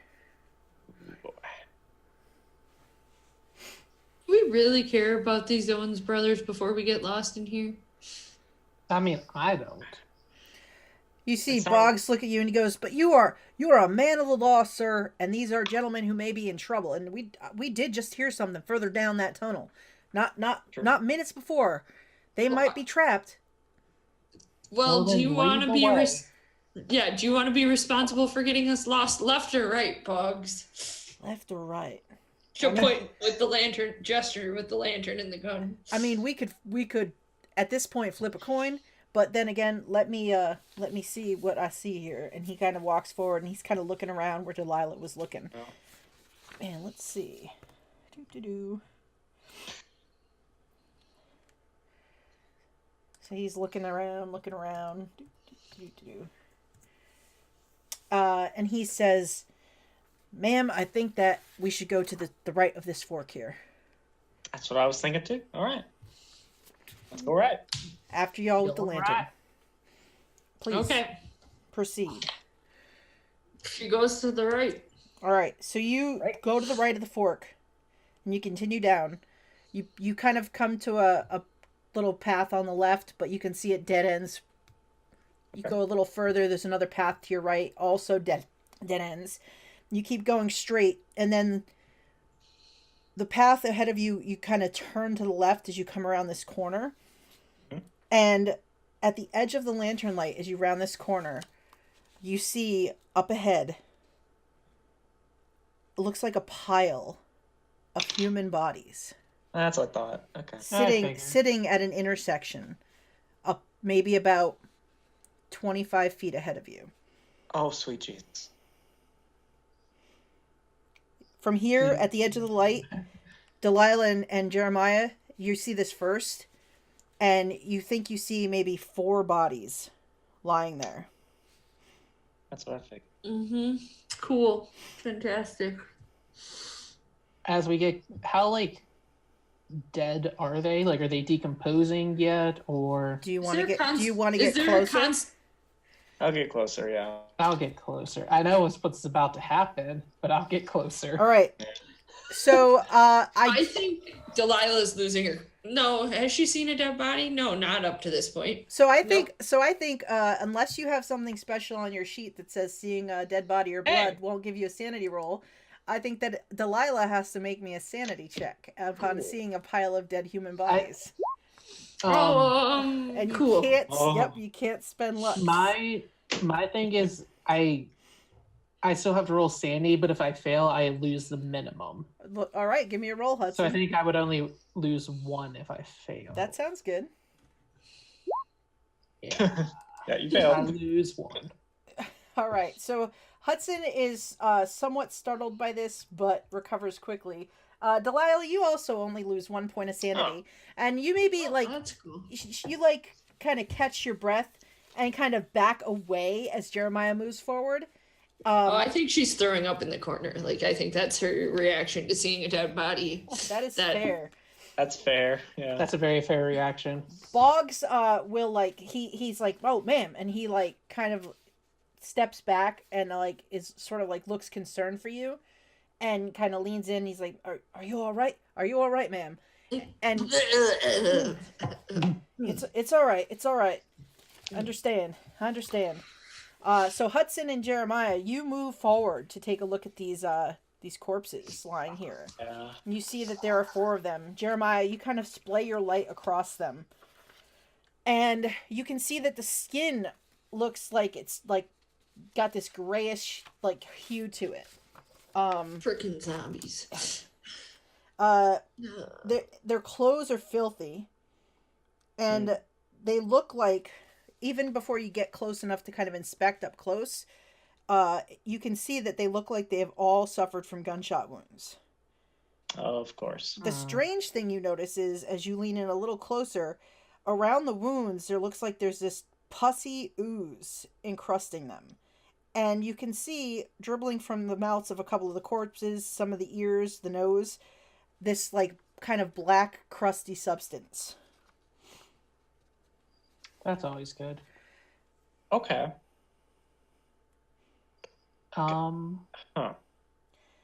Do I recognize any of them? Because I think Hudson would know who the Owens boys are. All right, so Because he's been in town for a while. Yep, so you recognize Frank Cooley, who Okay. was the cousin of the Owens boys, and he has like his boots on, and he has an empty gun belt on around his waist. You also recognize Jim Owens and Newt Parker, so one of the brothers and the friend, but they're wearing no boots. They're just in their stockinged feet, and they don't have gun belts on them. None of them. You don't see any guns anywhere in the pile. And the other man, who is also booted and has a gun belt, you don't recognize him. Well, make me another law roll with advantage dice. Oh, no. You know how this is gonna go. You never know. Okay, so yeah, you don't recognize this other man. I don't like these law rolls. Hudson's gonna take it. It's probably to recognize criminals, is what Oh, I'm. yes. Yeah, I know. But Hudson's gonna kind of take a step back and go, well, found one of the Owens, and these 2, Cooley and Parker, I know who that one is. Oh, you hear Boggs. He looks. Oh, that's just a terrible way for things to end. It's terrible, terrible. Let me tell you. Oh, I don't like that. I don't like that. Can I get on a knee and start saying, like, prayers for the dead? Sure. So Jeremiah takes a knee and starts praying near the dead bodies. Yeah. What are the rest of you doing? I think at this point Delilah has regained most of her composure, but I think she's still not okay. Yeah. Hudson, what are you doing in this moment? Hudson's probably just kind of like leaning back a little bit, kind of giving Jerry some space. All right, so Jerry, you are saying your prayers over these 4 unfortunate souls who lie dead in this hallway of the mine. Yeah. And you are probably just getting to the tail end of it as everyone is kind of quietly being respectful when you hear They start to move. you hear a crunching footstep down the tunnel to your left, Yay. and you see a shadow moving at the edge of the light. Can I quickly pick up my lantern and flash it down that tunnel? You do, and as you do, you see a man approaching from that direction. You see he's wearing a hat, boots, a gun belt. He has a Colt revolver in one hand, lightly held down by his side. I don't like this. You see the clothes look dirty, and as the light shines across his face, his skin is gray. Black ooze leaks from his nose and mouth. Zombie! I called this! And he stops as the light flickers over him. Hudson, you see this man and recognize Elvin Owens. He looks from Jeremiah Sounds about right. to Hudson, back down at the others behind them, and he says, "Friends, don't be afraid." Um, Elvin, Alvin. how you doing? Welcome, I'm Elvin. How are you doing, Elvin? I stay for the silver here. Elvin, can I ask you a question? Yes, I, Elvin. Jeremiah slowly pulling out his gun. What happened to them? And he's gonna kind of just like point Can I ask and a like question? casually reach for one of his guns. Can I ask a question here? Is there any sort of composure roll? Because I think her impulse would be to shoot him. Because she had her gun drawn. You can roll me a power roll, and if you succeed, you kind of keep yourself under composure. If you don't succeed, then you would probably pull the trigger. She's gonna point the gun at him. Okay. Oh, well. Oh, Wow. Okay. I think what she will do is anyone who's close enough to her probably sees the gun shaking. Like, even if she pulled the trigger right now, like, she's unsure of if she wants to pull the trigger, is probably the best way of saying it. So, what did you do to the men down that hall? Elvin looks down at the men and says, Elvin's friends. Yeah. yes. Boggs leans in close to you, Delilah, and says, I wouldn't pull that trigger, ma'am.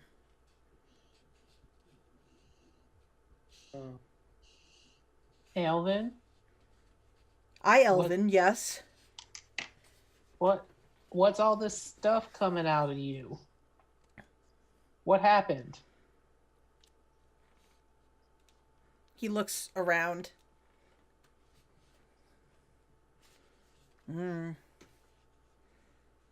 What happened to you? I don't know. How long have you been down here? Long time down in the dark. Long time. What have you been eating? The crunchy bits. Okay. Mm. Why? Any particular reason you're down here for the silver?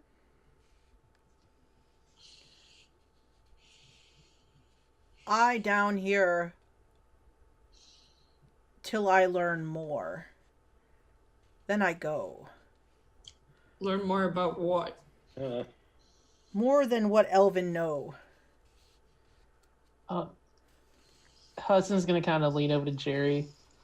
Doesn't this kind of sound like what Jed was talking about? Would I think an occult roll would do anything here? You can give me an occult roll if you want to. Okay, I will. It is my highest skill, so I might as well. Cherry's like, I'm gonna Hey. figure this shit out. Alright, let's see. I didn't know till I had such trigger discipline. Yeah, dang.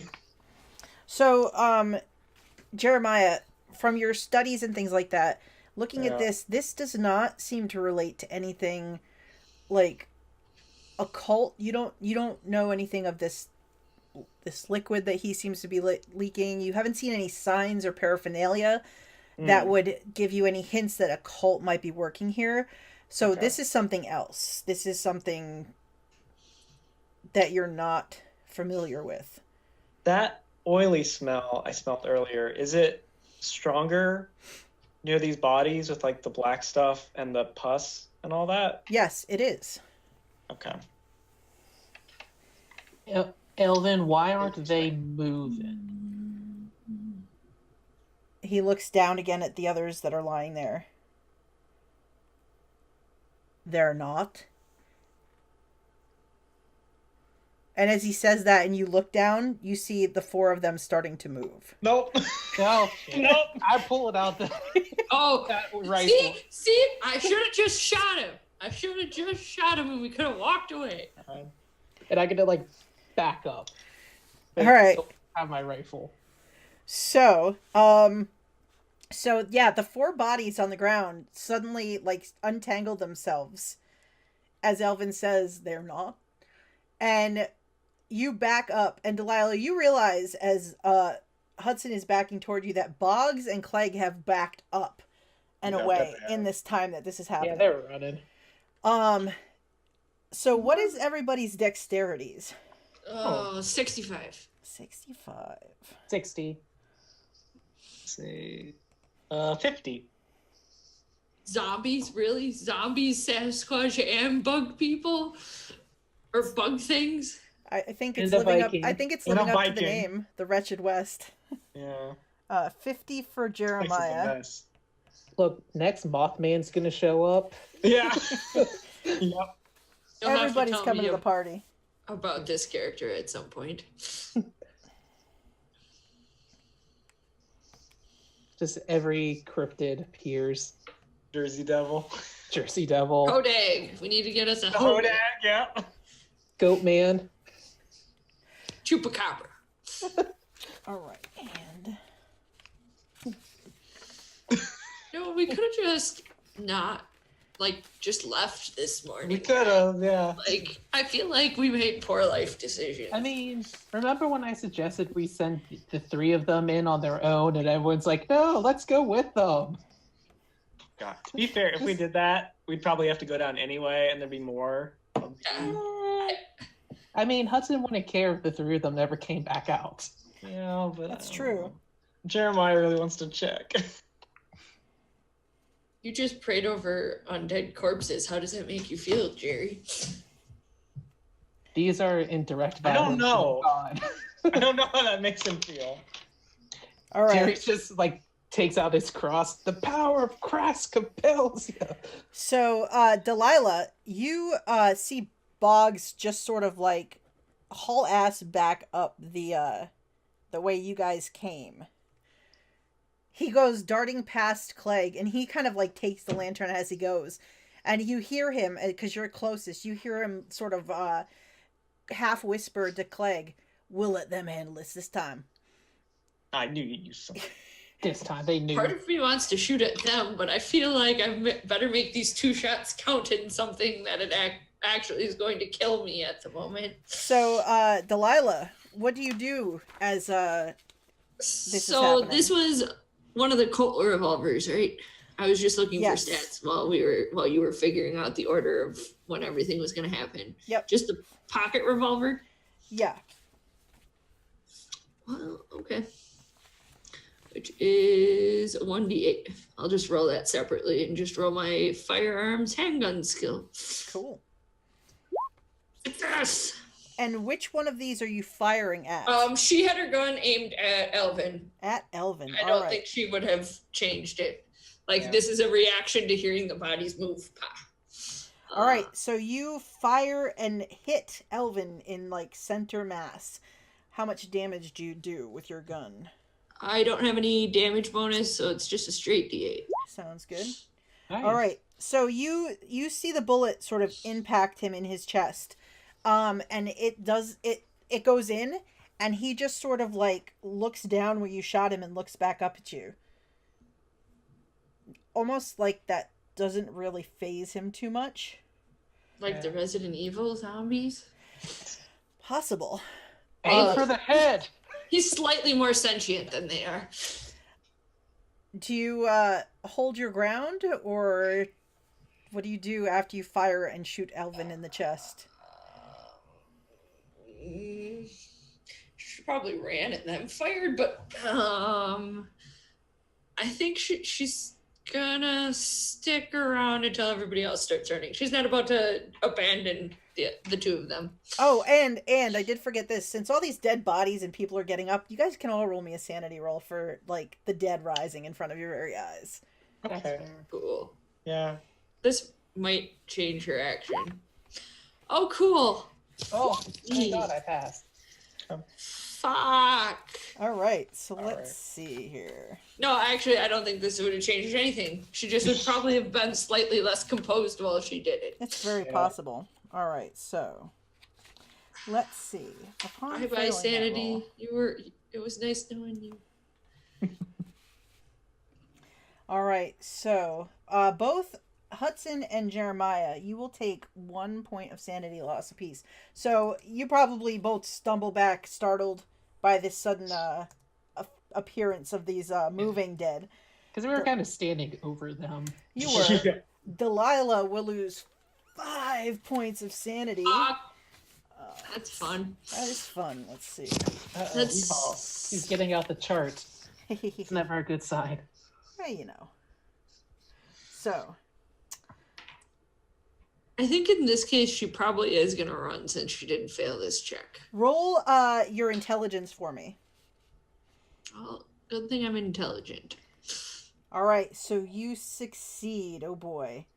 So you fully Oh, that's comprehend. Yes. Oh boy, that's not something you Yeah. want to hear your Yeah, GM see- say in this situation. See, in Call of Cthulhu, if there's an intelligence roll after a sanity roll, that's not a good thing. Yeah. Because that means you can process what is happening. This is true. All right, so let's see here. So what you're telling me is I wanted to have failed that? Maybe? All right, so At least he only got a 1 on a d10. That's something. that's something. All right. Delilah, Dylan it and was I are nice just like, knowing oh you. Yeah, no. it's something. All right, so. All right, so Delilah fires like wildly at this thing, and then you guys hear the gunshot go off, and it kind of echoes in this space, and then you're still looking at the undead when you hear it sounds like the gun like hits the floor, and you just hear like her feet like as she just runs in the other direction, and there is a. Damn, I wanted that gun so bad. She is bolting up the hallway, like running after where Boggs and has gone. Like she bolts past Clegg, who's like, "Shit." And Delilah is just hightailing it out of here as fast as she can. You just watch her go. I didn't want to leave you guys behind. I'm sorry. It's okay. Hudson, Huh? what do you do as this happens? Hudson's going to look at all the undead, Mm-hmm. notice all the bullet holes in them, and the fact that they're still moving. Lean over to Jerry and go, I suggest we run. And he's just going to turn and start running. As you do, Clegg with his lantern's like, I think that is a wholly good idea. And he also turns and starts to run away. So, Jeremiah, everyone is running away as these people are standing up and getting to their feet. And what do you want to do? These are oil lamps, right? You do have an oil lamp in your hand. Throw it at them. You Cocktail. want a chance running in the dark? I mean, that's up to you. Well, but Clegg still has his lantern. Yeah, the other light source is he can see it disappearing up the tunnel. At full clip. Molotov cocktail them. Just take a page of your book and just throw it. just yeet it right at them. Jeremiah's having some very bad feelings right now. Mm-hmm. But he's gonna throw the lamp at them and try and catch like this pile of bodies that are getting up on fire. If you All can. right. So roll me a just a strength roll Strength. as Come you on, hurl Jerry. this lantern down on them. Let me see. Yeah. Oh yeah. So you like backpedaled when they started to get up in like surprise, and you kind of just whip this lantern up and over and just heave it down at the mass of these 4 people getting up from the ground that should not be rising. You just said the prayers to put them to rest. And the lantern shatters and the oil like coats them and it starts to like the fire ignites them. Roll me 2d6. Hey, there's the light source. That's only good until he gets up the path. All right, Hey. so they light on fire. They actually do sort of shriek out in pain as you light them on fire. Still getting up, but sort of dealing with the fire situation as they do, their attention drawn from you to this. Run, Jerry. And can I tell you something? Yes. Jeremiah has pyrophobia. Oh, Jesus. So Jerry! Well, I think he'll be running now. So, Jeremiah, you have just ignited something that terrifies you. I'm thinking perhaps a sanity roll for Jeremiah, or you know what? Roll me a power roll first. Let's see if you can overcome your fear. Oh yeah! Oh. Holy shit! Yes. So your God is with you in this moment, and you overcome your fear of this fire. As for a second, it transfixes you in terror. What do you do? He runs the fuck after everyone else. All right, so you run, and as you do, you hear a discharge of a 45 Colt behind you. Oh, I'm having flashbacks to the last Call of Cthulhu game. As it seems Elvin is taking a shot, and you hear Elvin was friend, and he is going to fire Elvin, not at friend. the fleeing I'm so form sorry. of Jeremiah as he runs away. The bullet goes like past your head and it hits a section of the wall like next to you, and debris kind of like shoots out, and then you hear like a creaking sound over your head, and dust starts to kind of fall and stone. Make me a dexterity roll, as it looks like maybe the ceiling above your head is starting to collapse slightly.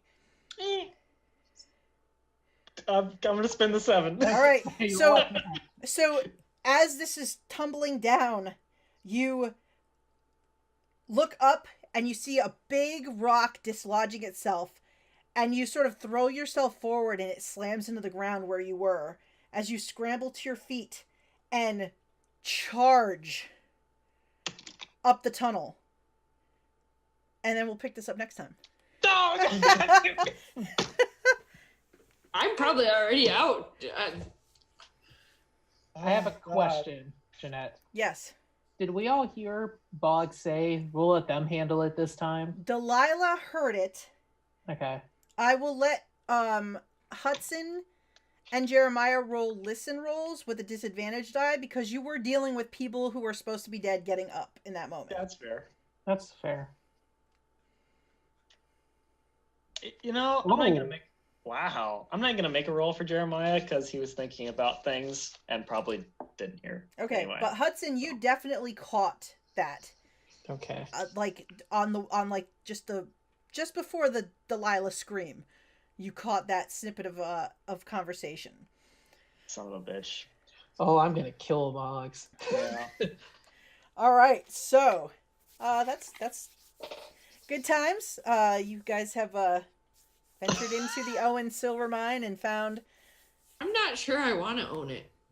I have the deed, but I'm not. I just. All you gotta do is get rid of some zombies, you know. Well, maybe I should own it so nobody else turns into a zombie. Fire seems to be useful, so just light the mine up and then. Did they invent blowtorches yet? Maybe you need to invent a blowtorch. All right, so that is the end for this week. We'll come back next week and see what else develops at the Owens mining camp. 2 weeks. 2 weeks. Well, 2 weeks. Next session. I know it sucks every 2 weeks. But let's go around and we'll do any plugs, and then we'll head out for the evening. So why don't we start with Dylan? Oh. Dylan. Hi. I'm Dylan. Who, me? Well, Thursdays at 1 p.m. Eastern Time on twitch.tv/the Greyhawk channel. You can find me in Secrets of Castle Greyhawk, where we are playing D&D 5e, exploring D&D's original Mega Dungeon.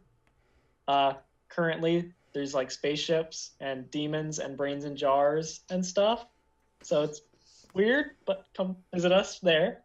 And then Saturdays, me and Jeanette at 3 p.m. Eastern Time on Power Square RPG are doing Waterdeep Dragon Heist, where we just escaped a submarine because a dragon helped us get out, and we're going to find some freaking treasure. Come watch that. Treasure is good. Yeah. And how about Brooke? Hi, I do this. You can find me everywhere on the internet at Theater Nerd 221 because I'm smart and it's branded all the same way. I am in a Dungeons and Dragons 5e campaign where yesterday, or Sundays at 2 p.m. Central, because I can't do math anymore. Yeah, we just got dumped a bunch of quests that have this really long time frame that I'm afraid that our party is going to forget about. So it'll be interesting. Nice. Very nice. And what about Jamie? Hi, I'm Jamie. You can find me on this channel playing the Wretched West every other Monday. And this Sunday at noon Eastern Time at twitch.tv/KDFace, which is spelled Faise, we're running Mission Unbearable, which is my 6-session long honey heist. I'm the bear master, and we ended last session with people inadvertently picking a fight. So we may have a bear brawl coming up soon. Would you call it a bare knuckle brawl? Mm-hmm. Oh, the number of puns we made in the first session alone. Was it unbearable? If there was a drinking game, somebody would be dead. There was even a Shakespeare involved. Shakespeare? There was also a very subtle long pun I did that nobody caught on to. I'm going to watch it now and see if I can spot it. And all I can say is that Josie, she was going to the office. So while there's a distraction, she's going to pilfer as much shit as she can get her paws on. That's all I can say. So yes, and I'm Jeanette. I run Call of Cthulhu every other Monday here. Every other Sunday, we usually do a D&D 5e game. I am working on what I'm going to run next. So it'll probably be toward the end of February. Maybe I think it's the 24th, I think, that we're probably going to shoot for to start a new game. And yes, I am in Jamie's Honey Heist game on Sunday, playing the thief honey badger, Josie Shades. Oh. And Dragon Heist, and that's kind of what I'm up to these days on the internet. So, and you can find me at jebriggs79 on Twitter, and I think that's everything for this week. And we'll come back next time and find out what is going on with our intrepid investigators, and what else they might find out here in this wonderful Western. At this point, I'm not even gonna What won't we find? I have no clue. I'm just going to look up cryptids now so that I have some sort of idea of what I fully assume we're going to come out of this mine and literally Cthulhu is there. Just like, hey guys. Hey guys, what's going on? Jerry, that's your god. I get it now. I understand. And he looks out, Jeremiah, how you doing? Cthulhu was wearing a Barkley skin the whole time. So Barkley will see you all next week, and Lucas should be back, and because he probably beat feet out of this mine as well when everybody else ran for it, because he is a smart gentleman. So other than that, thanks everybody who watched and who catches up later, and we'll see you guys soon. So, and no problem, Celts, we missed you tonight, but you'll be back. It's all good. All right, guys, take care. Thanks everybody for watching. Bye. Why?